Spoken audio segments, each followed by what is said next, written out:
ये जो क्वेश्चन आपको दिखाई दे रहा है ना, ये क्वेश्चन बोर्ड परीक्षा 2024 में आया हुआ है।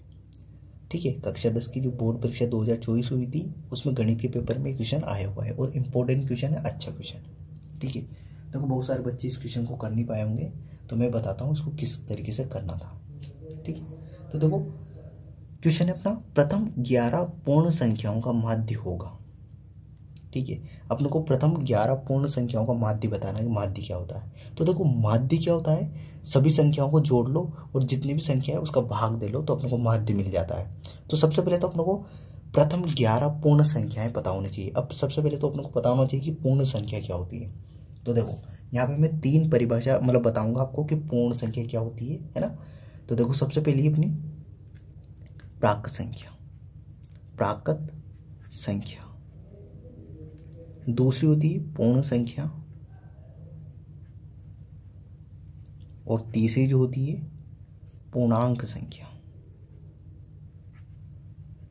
ठीक है, ठीक है, प्राकृत संख्या इसको बोलते हैं जिनकी शुरुआत 1 से होती है, 1 से लेके आगे बढ़ती रहती है, 1 2 3 4 5 6 है ना, ऐसे इन्फिनिटी तक जाती है, अनंत तक जाती है। इन संख्याओं को अपन प्राकृत संख्या कहते हैं। तो आपको कोई पूछे कि प्राकृत संख्या क्या होती है, तो ऐसी संख्याएं जिनकी शुरुआत 1 से होती है और आगे बढ़ते हुए वो अनंत तक जाती है, उनको प्राकृत संख्या बोलते हैं ना।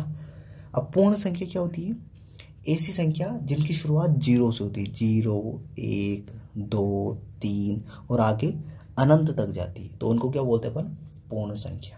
तो देखो इन दोनों में अंतर कुछ नहीं है, बस 0 का अंतर है, इसमें 0 आ जाता है, तो ये पूर्ण संख्या है। और प्राकृत संख्या 1 से शुरू होती है, पूर्ण संख्या 0 से शुरू होती है। ठीक है, अगली अपनी पूर्णांक संख्या। तो पूर्णांक संख्या में ध्यान रखना, सभी ऋणात्मक संख्याएं, सभी धनात्मक संख्याएं और 0। तो देखो माइनस इन्फिनिटी, माइनस अनंत से आ रहे -3, -2, -1, फिर 0 1 2 3, ठीक है, डॉट डॉट डॉट डॉट अनंत तक। तो सभी ऋणात्मक संख्याएं 0 और सभी धनात्मक संख्याएं क्या होती है, पूर्णांक संख्याएं होती है। तो आई होप आपको प्राकृत संख्या के बारे में पता चल गया, कहाँ से शुरुआत होती है, 1 से। ठीक है, पूर्ण संख्या कहाँ से शुरुआत होती है, 0 से। और जो पूर्णांक संख्या होती है सभी ऋणात्मक, 0 और सभी धनात्मक।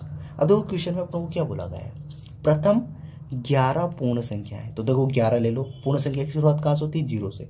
तो 0 1 2 3 4 5 6 7 8 9 और 10। अब देखो 1 से लेकर 10 तक 10 संख्या होगी और एक 0, तो कितनी होगी, 11 होगी।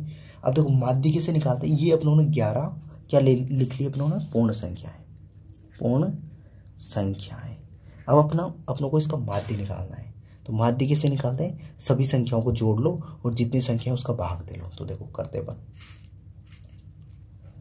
तो देखो सभी संख्याओं को जोड़ता हूँ मैं। तो 0 + 1 + 2 + 3 + 4 + 5 + 6 + 7 + 8 + 9 + 10।